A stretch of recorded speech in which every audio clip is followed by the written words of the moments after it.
Happy Valentine's everyone! Natuwa ako sobra kaya wanna share flex itong ginawang Valentine's gift ng aking anak. Bouquet of flowers, stuffed toys, keychains, for her close friends, titas, classmates, and teacher. Lahat ng mga ito ay kanyang ginawa. Swerte po ang makakatanggap o mabibigyan ng mga ito kasi kahit sa sobrang busy niya sa school work, talaga namang pinaglalaanan niya ng oras ang paggawa nito. Nakakatuwa kasi first time lang naman niya mag-gansilyo. With matching pa ilaw-ilaw. Nag-start siya ng December, pero ang gaganda ng mga gawa niya, nakakatuwa at nakaka-proud. Swerte naman na makareceive Noong una, nagtaka ako bakit ang dami niyang something na parang circle.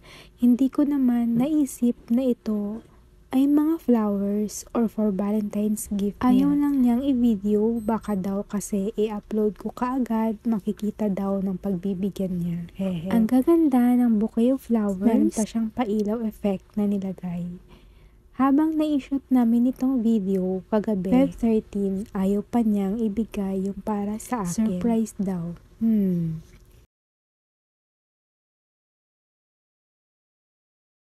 So ito na ang bouquet of flowers, gawa ng aking anak. Valentine's presents niya with card pa. Naiyak ako. I love you so much, Chi.